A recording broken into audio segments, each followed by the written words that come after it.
Hello, everyone. Welcome to this week's Pokeballs Podcast. This is episode number 24. I'm here. I'm Lee. As always, I haven't changed from being that, but I'm joined, as always, by my co-cast partner. My brain's not working. Scott, how you doing? Save me in this moment of... No, it's funny watching you stumble.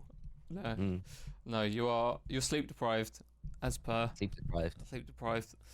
So I'll give you a pass. It's okay. No, it's alright. I'm very good. I'm happy because you never guess what?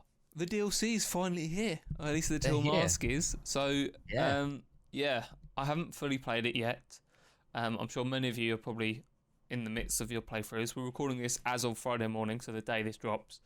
So I've played about half an hour to an hour. I'm going to play a bit more. I'm off to Barcelona today, so I'm going to play some more on the plane. Nice. Excited. When I first started playing it, I wasn't that excited, but like the more I read into it and find out things that I'm hearing, I get more excited about it. So a bit of a heads up, obviously, if you haven't played the main storyline, we're going to talk a lot about it today, so it's a big spoiler warning now. We'll try to keep it as vague as possible, but we obviously want to talk about it.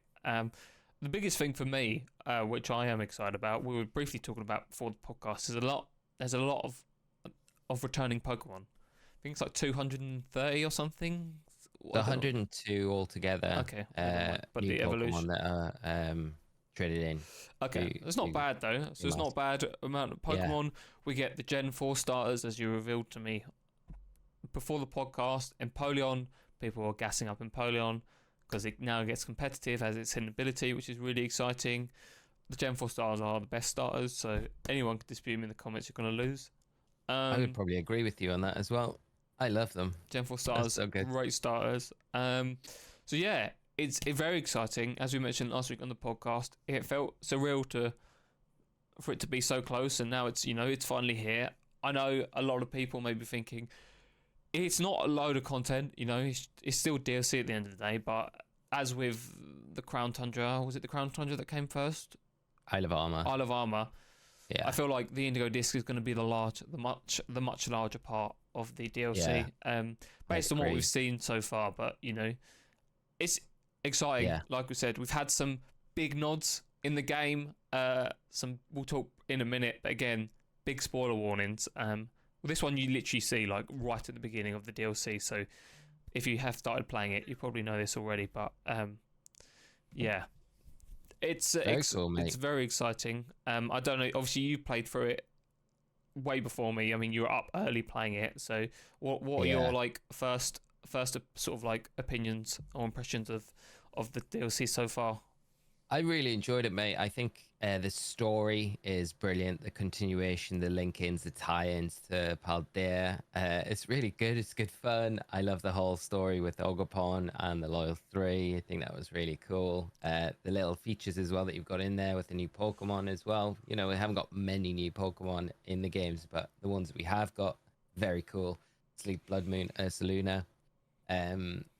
It did get leaked, but I mean, being able to kind of get that in the game is very cool. You've got Poltergeist as well, Sinistcha, and then Dipplin. And the interesting thing about Dipplin as well is it's been kind of, there's data mine information to kind of support that it's going to have an evolution. And then there's been further info come out and testing that's been done where the Evioli item actually activates when you put it on the Dipplin, kind of indicating that it is a pre-evolution Pokemon. So maybe in the Indigo Disk, we are going to see an evolution of Dipplin based on the information that we've got. Nothing concrete, nothing official, but there's lots of kind of points towards it getting an evolution, which would be kind of cool. And I guess as well, when you look at its base stats, it would kind of make sense that it gets an evolution because base stats aren't anything phenomenal when you're looking at like a final evolution of a Pokemon, a new one in particular. So for it to get an evolution would make sense, I guess, and kind of exciting to see another extenuation of that line as well. But overall, mate, really enjoyed it. I think I went through the whole thing and completing the Kitakami decks and all the story stuff in about 7-8 hours. So, but that was like at a good pace. I was kind of trying to do it as quick as I could. I think if you're immersing yourself. I kind of had to keep reminding myself, stop it, because I wanted to get through it. Stop exploring these areas, because I find myself on these random tangents where I'd be like, oh, what's down here? Let's go and explore this area. Oh, these new Pokemon are here. Let's catch all these new Pokemon down. And I'd be like, come on, get back on track. I think if you're taking your time with it, it's really like Sword and Shield, Scarlet and Violet was, like a really cool immersive experience where there's lots of places to explore. There's lots of things that still haven't been fully uncovered within the DLC. So yeah, it's awesome, mate. Even though it's not a massive amount of content, like you said, I think there's enough to kind of keep us busy until the Indigo Disk comes out. And we saw on the Nintendo Direct that yesterday that the date for winter 2023 is still there with the Indigo Disk. So it looks like probably will drop around late November, December time. So not really long at all before that game drops. And I think that will be a beefy boy when it drops. I think there'll be a lot of stuff in there. If you look at, you're going to have the Academy stuff to do. So there's going to be all of that stuff.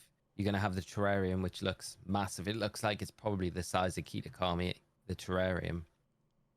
And then I keep saying this, there is the whole point of these DLCs is the hidden treasures of Area Zero. We've had Briar introduced, talking about her links to Heath. It's going to bring us back to Area Zero.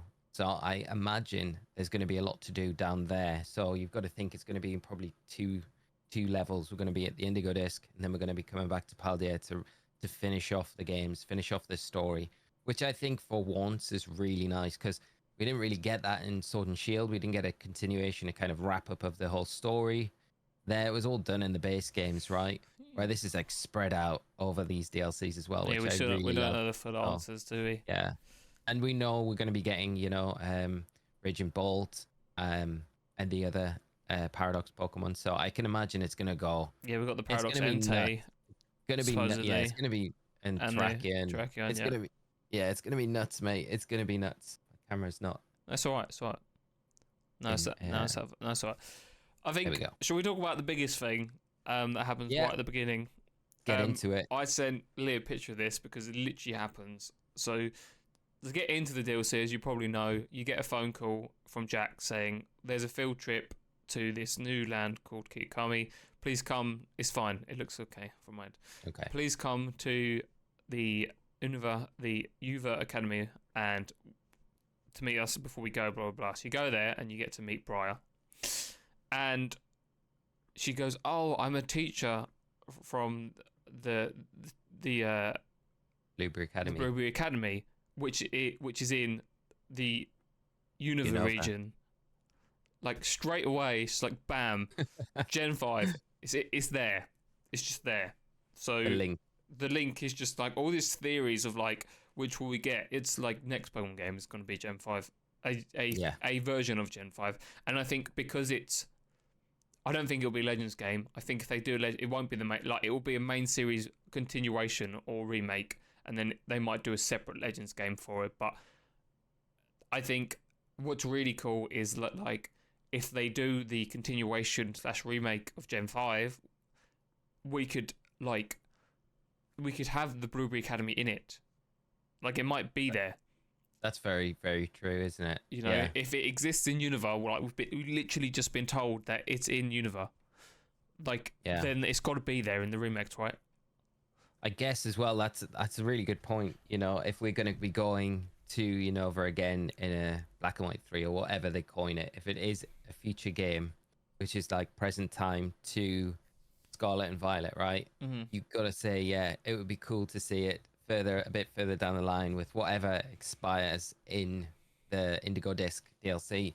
If we go to Unova after that and we see the aftermath of the effects of whatever kind of transpires in the Indigo Disk in Unova, and then the Blueberry Academy is as like after the story of Paldea, we see it like in that state in those games, if that makes sense. Yeah. Very, very cool. Yeah.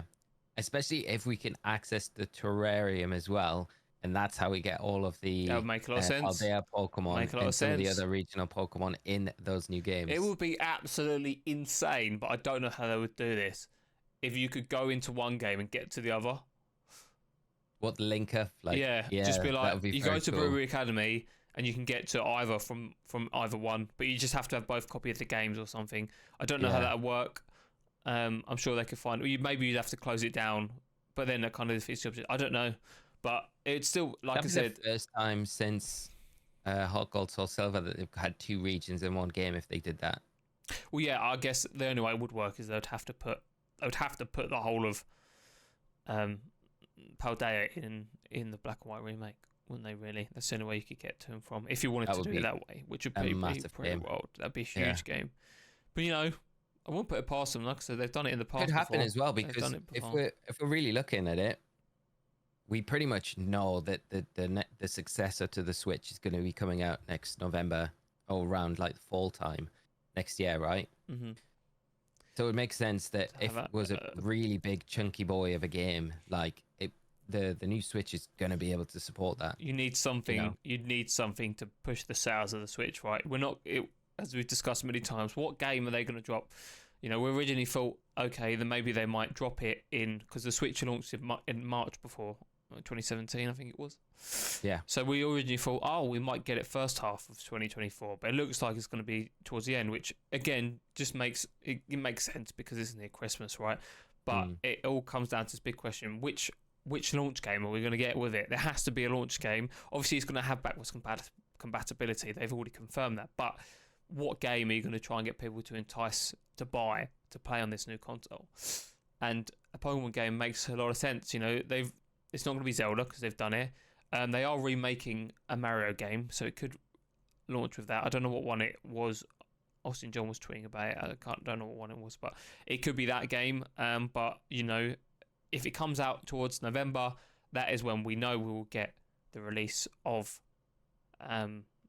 these new Pokemon games, whether it be a remake or remaster or whatever it ends up being. Once we get a release date of the console, we'll know actually what comes with it. But if it is around November, then it will most probably launch with that. Yeah, they will do a special edition of the new Switch with that game. It makes a lot of sense. How hype would it be though if we had like a new console and the kind of the hero title, the launch title of that new console was a Pokemon game? Bro, I think that would launch Pokemon even further. To be honest, like Pokemon's becoming more popular, but like if they're promoting, because you think about the whole thing when the Switch come out, right? All the promotion for the new console when the Switch first come out was be like, buy this console and get the one game that we have available, Breath of the Wild. That's it, because that was the only one you could get. In all fairness, but if they're going to be touting it, they're going to be like, you can also play all these new old games, but look at this brand new. Remember this old game you really liked, Black and White? This is like the biggest Pokemon game we've ever done. Buy this and play on the new console, because this is going to be awesome. It could explain as well. I'm gonna just chuck it in because we're gonna have to talk about it at some point. But performance issues of Scarlet and Violet are still there. Probably worse. I had a real moment on stream last night where I was in the loop of just falling. I don't know why. I restarted the game and I was just loading in and falling through the floor, and then it would load in again and I'd do the same, and it was just this continuation of glitchy loops where it was like falling in the back rooms. It was really bad. So I kind of got out of that, reset the game again just in case it like deleted my save data, which I had a horrible feeling that it could do that, and that would be very, very sad. But my point is they're not addressing these issues, right? Are they putting all of their resources into this new game and just doing the bare minimum to get through with Scarlet and Violet at the moment? It does feel like it. Why waste time? Something else in mind, yeah. Why waste time optimizing? Sounds stupid, right? And you'll be like, why the fuck can't they do it? Because theoretically they should do it, regardless of whether you think they got the money to do it and they should do it. But they're in their mind, obviously, like we said, games are sold really well. They're still great games. They obviously have glitches, but if it was a game that come out was like Breath of the Wild, right? Say that released, Tears of the Kingdom. Say that released some glitches. They would have to patch it because they know there's not another Zelda game coming in probably in 7 or 8 years, like we did between Breath of the Wild and Tears of the Kingdom, right? So they can't risk leaving it to fuck up, right? But Scarlet and Violet is like the Pokemon games are on like a 2-year cycle, right? For them, realistically, providing the games still function, okay, there may be a few glitches, but like I said, they're at the end of the. I know they can optimize it for the Switch. We know that because they did it with Tears of the Kingdom. But whatever you think, like you said, in their heads they're probably like, okay, the game's still run. They're still selling really well. Yes, there are problems. We're aware. They're not stupid. They know this stuff exists. But they need to make sure that the new console launch is like perfect because this is their next gen console. It has to be good, and then also if it's a launch title as well. If it is a launch title, this has to work. Otherwise, they're going to be fucked. Can't have any issues. Can't have any problems. So theoretically, we could be launching. We could be getting one of the best ever Pokemon games, right? Because it's going to be. It could be the first time we get a new console, a new generation of hardware, which we can argue whether or not it's behind now, but that's just the way it is. It's the first time we're getting that. We could possibly get that alongside a brand new Pokemon game, which could be insane. So the step up could be wild. People. Yeah. We've got all this world building, open world. It could be crazy with a new console. So it would explain a lot as well if that is the case. And I think like a launch title Pokemon game with that new console would be just peak, wouldn't it? And like you say, they couldn't get it wrong, and it would make sense that they're pouring everything into this resource wise to make sure that it is as clean as possible when it comes out. I feel like it's just a great time to do it. Pokemon's at an all-time high. It's not at a low. It's just like capitalizing on the already hype that they have. Yeah, and also by doing this, I think if this was a main series, like a launch title, I think then it gives it the scope for you to have DLCs on that, right, and give them enough time to wait until Gen 10 hits that 30th anniversary. So it gives them the extra year that they would need. I mean, if imagine how insane it's going to be, right? If we do get this new Pokemon game as a launch title, right, with the new console, right, that will fucking smash records. If it is a launch title, I think it will do really well anyway. But if it's a launch title, it's going to do even better. Yeah. So you got that shit to deal with, right? So it's going to be, fingers crossed, amazing, right? Touch wood, whatever you want to say. Then Gen 10 comes out, right? Jesus Christ, it could be a good like 3 or 4 years to be a Pokemon fan. We're going to be eating good, boys. I don't know what they're doing after that, but fuck me, the next 2 game releases could be absolutely insane. So and then X and Y will be the next remake after that, and Megas will be coming back. Oh, bro, that is when Megas are coming back, and that is. Can you imagine what it's going to be like? How hype it's going to be when everyone... Megas, I feel like, are like the one gimmick that everyone really fucking just wants to come back. Yeah. And it became obvious that they're just waiting for the remake at this point, because they would have redone it by now. They would have reintroduced them or whatever. But Z-moves were ass. Okay, they weren't very special. Dynamaxing was kind of cool. In terms of like game content. For like the casual player, it was a bit meh. But obviously competitive's a bit different. And then terrestrializing is also cool, but again, it's not. These things aren't like new forms of Pokemon, right? Megas were like this cool thing because you're like, oh, this is a random Pokemon that now has this insane form, like Pidgeotto. Is it Pidgeotto? Is that? Am I saying that? Yeah, Pidgeot. Yeah, like it gets a Mega form, right? And Ordino, like I know these are crap Mega forms, but like it's still they just give them to random Pokemon, right? And we'll 100% get new ones in the remakes, whatever it ends up being, however it ends up tying in, right? It's just like one of the I don't know. A lot of the Megas, I think they nailed the Megas that they did, and so that got people being like, I'm a Mega stan, if it makes sense. I'm a Mega stan for Megas, It's gonna happen, I think. There's a few years down the line, but it's definitely that's when they're waiting. They're just playing the game because they know the longer time goes on without Megas and they get introduced into all these other assets around the Pokemon franchise, It's like anything though. It's like the nostalgia thing, right? The longer you hold shit back, when you bring it back, people are like, oh my god, it's been so long. Yeah. So yeah. I'm gonna be like that. It's gonna be good. I'm walking around shaking people. Megas are back, baby. Got a long way to go till then, but mate, it's only like 3 years away. The DLCs, mate. I think that big reveal for Unova is it makes a lot of sense. It's funny how they drop it in at the very start to kind of just be like. It's not even like it's coming. It's not even like a subtle. Oh, it's in this mystical area that's near Unova. Yeah. It's like, oh no, it's just there. And you're like, okay. That's why I was so shocked. I sent you a message. I was like, okay, they just literally name drop it straight away. Straight away. I didn't want to send you it, obviously, because I was like, you'll see it when you play. It's literally like one of the first things you see for the DLC. Yeah. So, yeah, it is pretty bloody wild. But, you know. Yeah. There's lots to do in the DLCs as well. Even after you finish the game, there is a lot of content to kind of keep you busy. And obviously, if you're an avid shiny hunter, you're going to have all these new Pokemon that are introduced to shiny hunt. You know, the Kitakami Dex is like 200 Pokemon. So you've got brand new mass outbreaks. Stay tuned. Little plug for my channel because I'll be covering all of that stuff as the weeks go forward. We've got new raids as well, which is very exciting.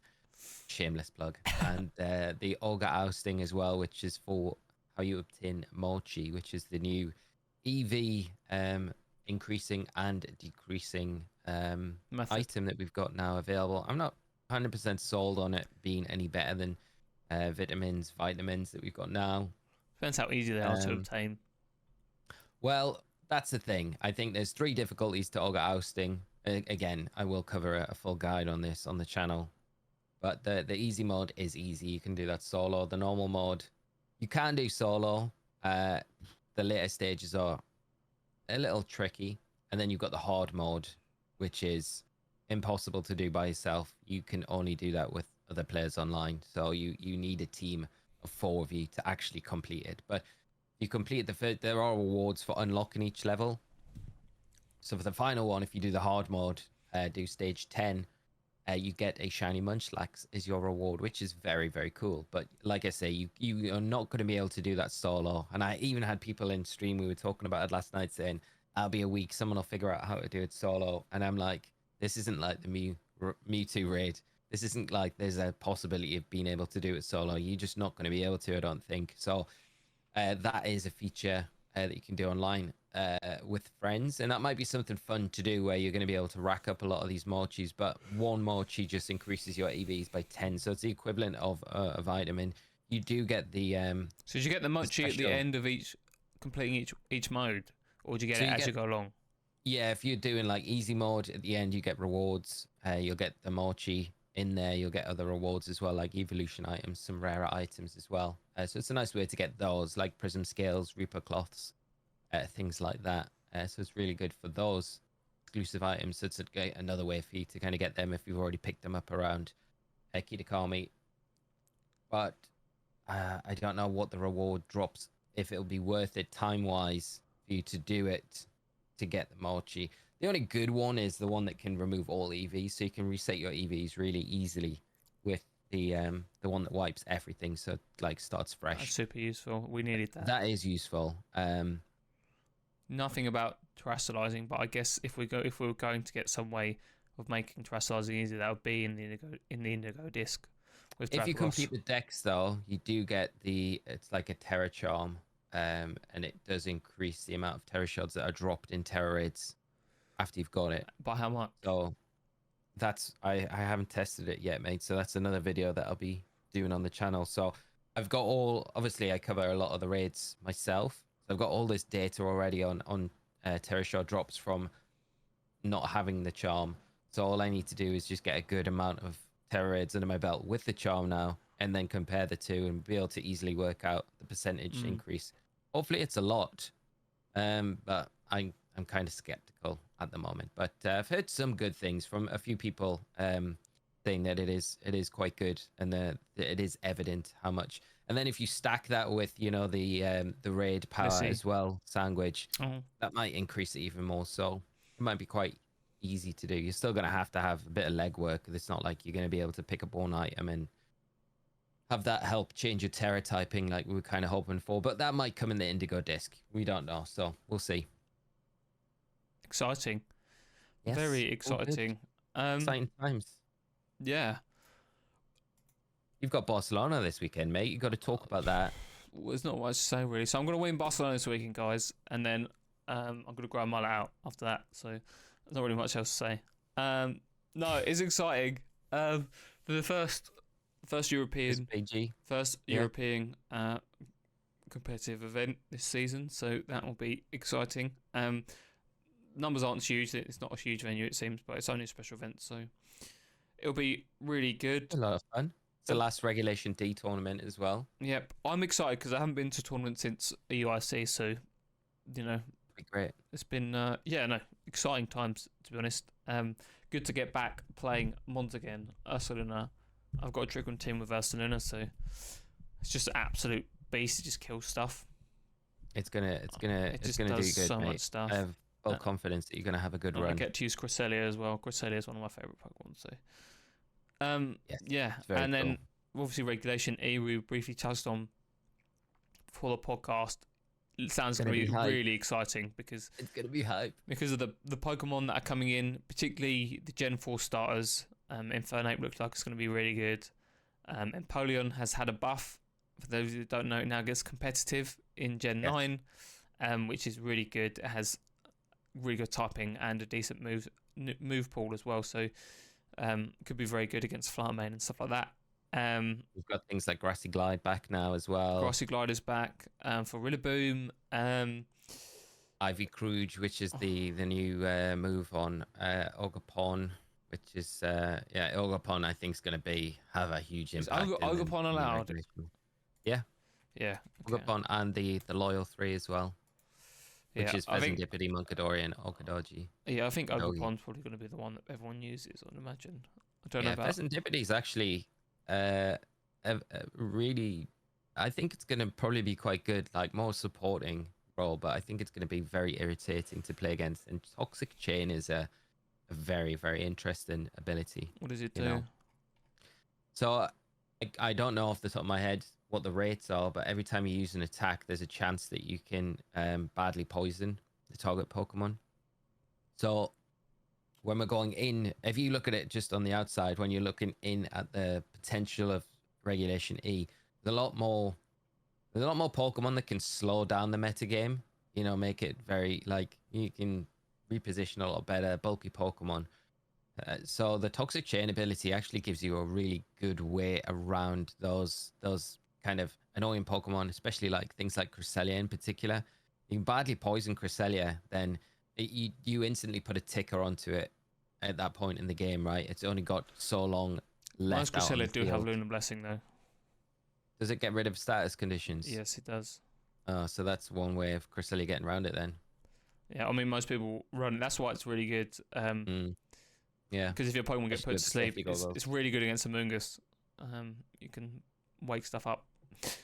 But yeah, no, that is very interesting. Is there a difference between being badly poisoned and like regular poison, or is it just the same? Yeah, so badly poisoned with toxic, it doubles the amount of toxic damage you do every turn. Oh wow. So okay, so that is a lot. Yeah. Okay, so that could be really good then. Yeah, if you can prevent like if you can taunt it so it can't Lunar Blessing, then it's just literally every turn it's taking more and more toxic until it. Some of the Ogerpon typings are actually really interesting. You get so its base typing is grass, and then you get a grass water, grass fire, and grass rock typing. So yeah, it could be quite interesting typing. A lot of like normal, like not many weaknesses, and a lot of like being neutrally damaged by a lot of stuff. So the what was it version? Is it the her Flame Mask is the attack one that seems to be quite good. I went on BattleSpot last night, as I was telling you before. Some guy had one and he terrestrialized, and you get the attack boost, and then it had Grassy Glide, which was like just destroyed my team even in Trick Room. So yeah. And then what does Ivy Crouch do? Does it do anything? It's a grass type attack. It has a high crit chance ratio. It changes type. It changes type depending on the mask. It changes its type on the mask. Yeah. It's a very strong physical attack as well. It gets Spiky Shield as well. Oh, that's cool. Yes. Spiky Shield, Synthesis. Good moves. Damn. Yeah. It gets lots of its move pool's pretty cracked. Play rough. Really. Knock off. Sure. Yeah, it gets play rough. Stomping Tantrum. Yeah. Knock off, taunt. It's pretty speedy as well. Yeah, 120 base speed, 110 base speed. The grass fire typing's just like, I think it's like everything we wanted Scorvillion to be. When we found out Scorvillion was a fire grass typing, and then it turned out to be really bad because its base stats were terrible. I feel like Ogerpon kind of makes up for that, and it's like, okay, if we're gonna do this typing, let's do it properly and like There we go. We got it. So, Gets Horn Leech as well. Damn. yeah, it's very good. Gets growth, so you can play off that. You know, there's loads of things you can do with it. You know, if you're There's different playing ways a to lot run of the it. Paradox Pokemon and you want to take advantage of the photosynthesis with the sun, so you could have like Torkoal as a Ninetales now as your kind of drought user, and then you like really abuse growth to get double boosts every time that you're using it. And that gives you a boost on special and your attack stat, so it's 2 times every time you use it. So yeah, there's lots of different. With a Flowermane as well in the things. back. It does get focus energy as well, which is very interesting if you're pairing that up with the Ivy Crudge move, because it's already got a high critical hit ratio like attached to it, so you can boost that even further to almost, you know, guarantee. Once that you've done you're it once, is it turn. constant crits or is it just one? No. So once you've done it, that's it set up for the rest for of the the time whole that it's game. out on the field. It Oh, will okay. reset if you take it out off the field. Gets and bring it Throat back Chop on. as well. Interesting. Yep. Charm, On Call. It's everything. Follow me as well. Gets Follow Me. So you could just fully run a support version of this. Yeah, I It's think quite like the easy. grass water one is the one Yeah. that you would probably want to run Follow Me on, because it gets a special defense buff with that mask as well. It's probably one of my favorite new Pokemon that we've ever had introduced in the games. I think it's brilliant. Loads of different ways to It's run brilliant. Yeah. it. The And good lots of thing is the people are gonna stats complain about don't it. change, which is nice because it means you don't have to worry about the stats changing with the forms. But it's the same Yeah. stats, just different typing. Great. I love it. I It's love really it. cute as well. Yeah, it is really cute. Yeah. Shame about the Clefable thing. Didn't I tell you how I caught mine? It was actually pretty tragic, mate. Pretty tragic how I caught mine in the game. So Do explain. Do it's tell. pretty late on in the story where you actually get the opportunity to catch it. By this stage, it was pretty early in the morning. I was pretty tired and I was just going through the motions, and I didn't realize that I was like locked in on a quick ball, because I've been catching loads of stuff for the Pokedexes I've been playing through, and I was just mashing buttons at this stage, and it was locked in on a quick ball, and I caught it in a quick ball, and I was so sad. I was like, the one time when I threw it, and I was like, This looks please awful. break out, and it locked in. I was like, critical catch. Come on, give It'd me be a really break. cool in a Love Ball. Yeah, a love ball, moon ball, even any other ball other than a quick ball, it would have been great, man. Even a Pokeball would have been like, get it in that. But Can you soft Come on. reset in front of it? we're shiny locked, so you can't get the shiny form. No, but so if there's you not wanted really to much like point. get in a special Pokeball, you could soft reset. Yeah, you could do. Yeah, you save before you go into Yeah, it. that's and what I then, mean. Yeah. Get in a Beast Ball. That would be a big. Beast Ball. Yeah. The Loyal 3 as well. They're cool. I do like them, but I don't know whether I'll use. I don't like them as much as Ogerpon. So, but we'll see. I like everything in the Teal Mask. I think they've done a really good job. Poison other than- Fairy. That's an interesting typing for Serendipity. Yeah, Poison Fairy, and then Poison Fighting for Okadoji, which is probably the worst typing out of the 3, I would say. I like Poison Psychic. It's interesting typing. Yeah, because just Psychic was this Psychic? Yeah, so you're neutral against Neutral, psychic so- attacks, yeah. And then you still resist fairy. Weak to dark, of course, still. But you're like 4 times resist to fighting, which is pretty nice. Cool. Boosh. Yeah, Bush. it's good. Good. All good. No, so yeah, I mean, I'm assuming you catch all these towards the end of the DLC. Yes, yeah. Very, very like post game, you get the loyal 3. So, as you'll find out through the story when you do it, I'll not talk about that too much. But in the post game, you can go and catch those. They're very difficult. Definitely check out my guide. It gives you some tips on how to get them better, a little easier. Because their catch rates are like catch rate level 3, which is the lowest catch rate that it can be. So they're incredibly difficult to catch.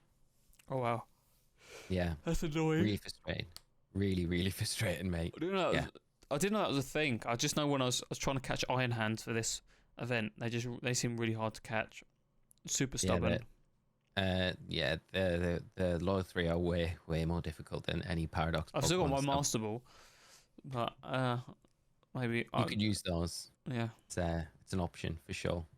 But it's cool, man. Like the raids, some of the new raids as well. I'll just briefly talk about that. Some of the new raids that you can get. You can get raids for all of, you know, the final evos of like the trade evolution Pokemon. There's a lot of those in the Teal Mask to complete the Pokedex. So you've got like Golem, you can get that, Gligar, Gliscor as well, Politoed in raids That's as well. wicked.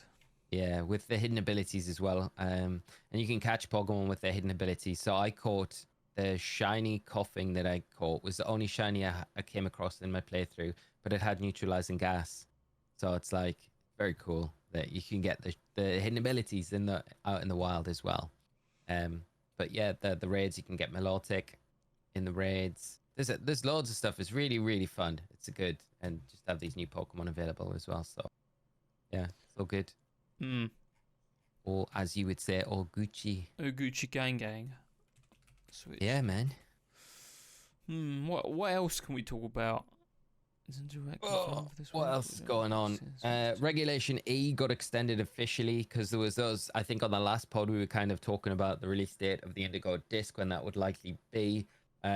Regulation E was only meant to be running until the end of November, but that's been extended for another month now officially. It was kind of talked about because on the German, Spanish, and Italian Pokemon homepages, it was running until December the 31st. But on the official English, US pages, it was still saying November the 31st. So the discrepancy there, but it has been changed now. So Regulation E going to be running until the end of December. So that's why it feels like the Indigo Disk is probably going to be in that December period rather than any earlier. Might be very late November, but we'll see, I guess. I wonder what the next format will be. I guess it'll be all the stuff in the Teal Mask, right? Yeah, everything, mate. Yeah, be like 700 and odd Pokemon. It's going to be crazy. And I think that's probably when we're going to get the Terraforms in that game as well, which is going to link to the Mightiest Mark Pokemon and all that good stuff. Oh, it's going to be wild. That's why I think Regulation E is going to be a really nice little format where we've got kind of a restricted pool. We've got a lot of Pokemon that we can use, but I think it's going to be like the Wild West when Regulation F comes around, because that'll be like literally everything. And then after that, you would imagine Regulation G will probably be the legendaries. Yeah, I don't really like those formats. Which might be the World's format GS Cup next year for Worlds, which would be not something I'll love. And to be honest, it could probably happen because I think the last time Worlds was in Hawaii, it was GS Cup as well. So, you know, going back there. That was the first time they did it, wasn't it? GS Cup, yes. Yeah. Yeah, it was, yeah. So going back there to finish off Scarlet and Violet, if we are going to get a new game next November, which is Black and White 2 main series title, it would make sense you always finish a game's life cycle in the competitive format with the GS Cup. So it would make sense that GS Cup would be the final format. So Regulation G would be GS Cup. Go. It all feels very like it come together. Regulation G for GS Cup. Hawaii, going back there for Worlds. GS Cup last time it was there. GS Cup this time we're there. End life cycle of Scarlet and Violet before the next game comes out. Yeah, so. Well, Worlds be after Hawaii? That's the question. It's a big question. Where will it be? That we don't need to worry about now, but I'm still curious. Well, it would make sense if we are going back to Unova. It would be in the US, like mainland US, you know, central, somewhere like that. Potentially. Logistically, it's easier for TPCI if it is in the US. I don't care about logistics, bro. I want it in cool places. I don't want to go to some random state in the US for Worlds, man. I don't know. There's some cool places in the US. Nashville was very fun last time it was there. I guess so. Bro, if they go to Florida, I mean, what? Why? What's wrong with Florida? Disneyland's in Florida. That is true. Maybe it's worth the trade-off. It's definitely worth the trade-off. Florida's great, mate. I would jump at the chance to go back to Florida. It would be great. I love the place. Love it. So I found something very interesting this week. This isn't really goodie bag because it's not. It kind of is, but it isn't. But on the topic of sort of competitive Pokemon, someone found a old lab coat, like a professor's lab coat, in a random thrift shop. No. In a random thrift shop in Atlanta, but it's from Worlds 2012. Wow. And it has a match slip in it. In the No pocket. way. From Worlds 2012. Wow. Someone's match never got recorded. Someone's match. They just like, I'm just gonna keep it. They were 5-0 though. Damn. What's the name on that? I can't really read it. Abram Burrows. Do you know who that is? No, Can't that's see his VGC opponent. as well, isn't it? Yeah, VGC World says. 2012, That what was that? 2012 was... Was that Hawaii? No. 2012 was... Which format would that have been? That would have been black and white. Black and white too. It was No. Hawaii. Was it Hawaii? Yeah, according to Wikipedia, Wow. it was. That's the last time. Yeah, of course they went back there, didn't they? And Let's see if they were in the top. In the VGC, let's see if they were in the. 5-0, they would be in top cut. Let's have a look. It's only 6 rounds, I think, back then for Swiss. No, it wasn't. It wasn't. It's not in the. It's not in the bracket. It's weird. Might have been. Was he a junior or a senior? It says JR next to it, so it might have been junior. Yeah. What did we just say his name was? Abram Burrows. Abram Burrows. Oh, junior. Oh, hang on. Yeah, he's on there. He won. My guy won. That's a match here for the guy that won. That's amazing. That is incredible. US nationality, yeah? Yeah, US. Wow. That's brilliant. That is madness. Absolute madness. I didn't realise Wolf was Finalist that year, yeah. finalist that year. Mm. Damn, my guy's been in the game for a long time. Pardon? My guy's been in the game for a long time. 2011 was Wolf's first season officially, when he burst onto the scene. Didn't he used to like be like big into timer stalling? Wasn't that like his thing? He would always play down to no. timer. Not really. I wouldn't ever say that. I think there's maybe some teams that he's had that are probably a bit more memorable to people. I think from past events where it did take advantage of that aspect of the game. You know, his Worlds team in 2016 definitely had the ability to take advantage of the timer if it needed to, but it wasn't essentially the main strategy of the team. It just had that kind of in its arsenal. If you look back to 2013 in Vancouver, I think that's when probably for Wolf, and he probably admit this himself, when he realized that you can't just go in that one direction to take advantage of the timer, because he built a team that year which was totally orientated around abusing the timer in game, and it completely didn't. It unfortunately for him didn't work out, and he didn't have a very good result at that Worlds. But I mean, it's one of those things you always say to me, you know, you like learn from your experiences and move on from there and don't repeat the same thing again. And he did that, you know. He went on 3 years later, win World Championship. So, but yeah, I think those things probably got a bit like, you know, it's like always, you know, you're going to have big names in any sport that you do where people get hung up on certain things or remember certain things. And then that's,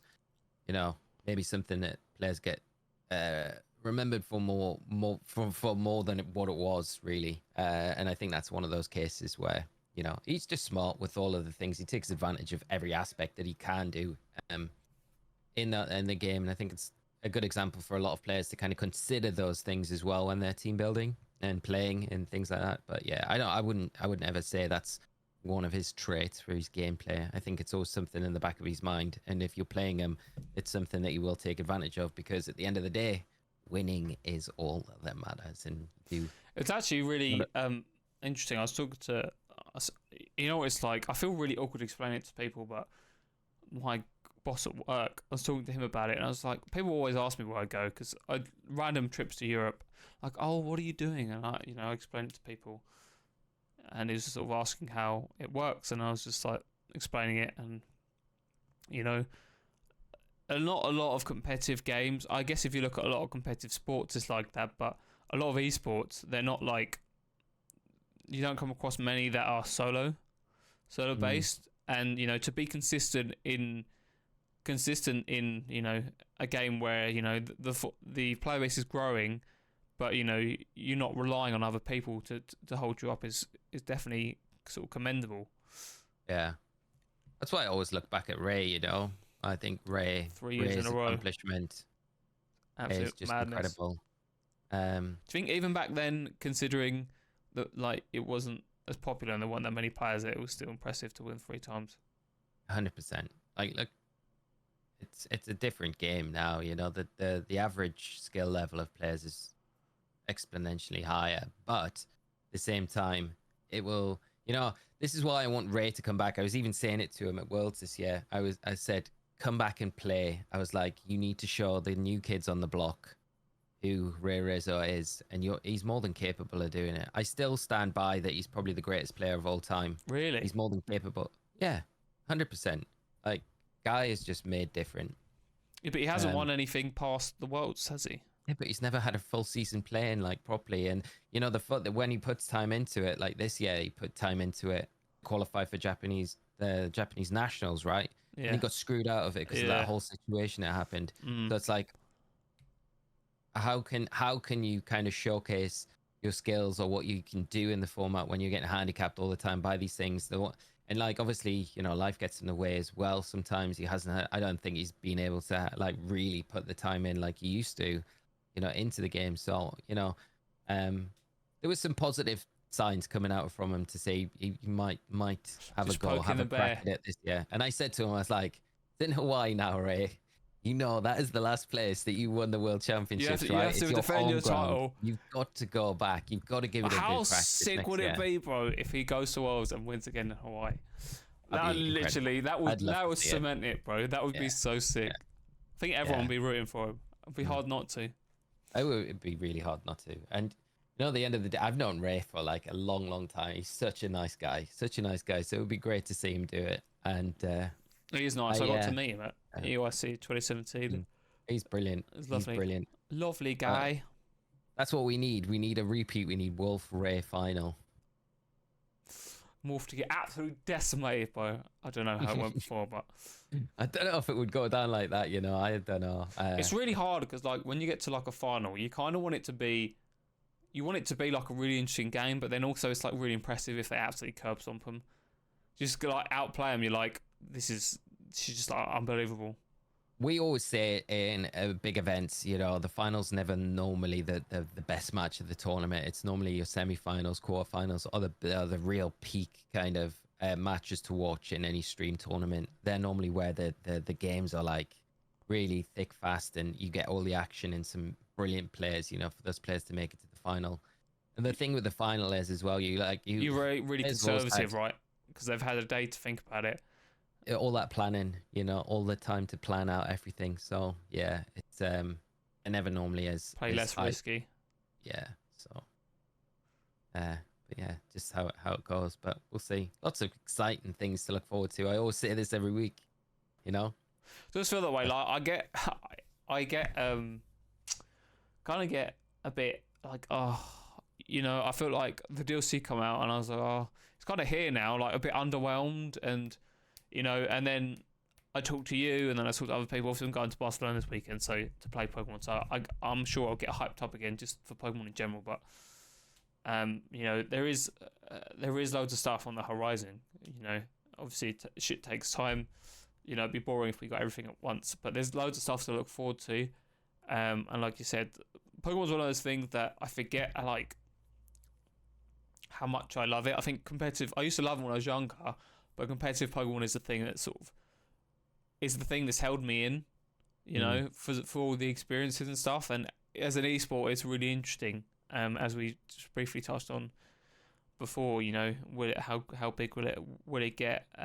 Especially as Pokemon becomes more popular, because I think one of the biggest problems is, I guess you could argue the same thing with League of Legends, but it's hard to understand what's going on sometimes if you're watching a VGC game or a competitive game, depending on what it is. If you don't understand the format, or if you've never played competitive properly, it can be hard to understand. But as we push those barriers of popularity, I guess, even though Pokemon is literally like the biggest franchise in the world, it's like it's still one of those things where it still has a relatively small, because being Nintendo, it has quite a relatively small competitive scene or esports scene compared to other games that potentially have been around just as long.